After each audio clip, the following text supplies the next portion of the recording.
How to install Java JDK latest version in Windows 11 laptop और PC. अगर आप अपने कंप्यूटर में जावा का लेटेस्ट वर्जन इंस्टॉल करना चाहते हैं तो आज की इस छोटी सी वीडियो में सीखेंगे कि हम किस तरह से जावा जेडीके का लेटेस्ट वर्जन अपने कंप्यूटर में इंस्टॉल कर सकते हैं। तो चलिए वीडियो स्टार्ट करते हैं। कोई भी एक वेब ब्राउज़र ओपन करें, ओरेकल जावा वहाँ पर सर्च करें और इसकी जो ऑफिशियल वेबसाइट आएगी oracle.com, आपने इसे ओपन करना है। ओपन करने के बाद सबसे पहले आपको यहाँ पर डाउनलोड जावा का एक बटन नजर आएगा, आपने यहाँ क्लिक करना है तो आपके सामने डाउनलोड पेज ओपन हो जाएगा। यहाँ देख सकते हैं जेडीके 21 है जो लेटेस्ट वर्जन है। इसके बाद आपने यहाँ से विंडोज़ को सिलेक्ट करना है। विंडोज़ को सिलेक्ट करने के बाद x64 का जो इंस्टॉलर है आपने इसे डाउन करना है। जहाँ पर क्लिक करेंगे तो ये फाइल आपके कंप्यूटर में यहाँ से डाउन स्टार्ट हो जाएगी। 163 MB की फाइल है जो डाउनलोड करनी है।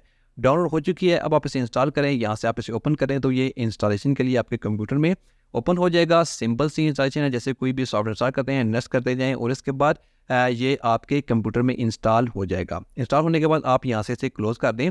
अब आपने सी ड्राइव में जाना है जहाँ पर ये इंस्टॉल हुआ है। जैसे कि मैं यहाँ से सी ड्राइव ओपन कर लेता हूँ, प्रोग्राम फाइल में जाता हूँ। यहाँ से अपने जावा को ओपन करना है। जावा को ओपन करने के बाद जेडीके 21 ओपन करना है। उसके बाद बिन फोल्डर को ओपन करना है और यहाँ से इसकी जो लोकेशन का लिंक होगा आपने इसे कॉपी करना है। कॉपी करने के बाद आप इसे क्लोज कर दें। इसके बाद स्टार्ट बटन पर जाए, एनवायरनमेंट वेरिएबल्स को आप यहाँ से ओपन कर लें। ओपन करने के बाद आपने यहाँ से एडवांस को सिलेक्ट करना है। इसके बाद एनवायरनमेंट वेरिएबल्स पर क्लिक करना है। यहाँ पर आपने जो पाथ होगा यहाँ पर डबल क्लिक करके इसे ओपन करना है। इसके बाद आपने यहाँ से न्यू पर जाना है और जो लिंक आपने कॉपी किया था वो यहाँ पर पेस्ट करें और उसके बाद यहाँ से ओके करते जाएं। अब आपने क्या करना है कि स्टार्ट बटन पर जाकर CMD टाइप करना है। CMD टाइप करने के बाद यहाँ पर आपने टाइप करना है जावा स्पेस -f वर्जन और उसके बाद इंटर बटन प्रेस करेंगे तो यहाँ पर आप देख सकते हैं कि जावा 21 जो है वो हमारे कंप्यूटर में इंस्टॉल हो चुका है, जो इसका लेटेस्ट वर्जन है।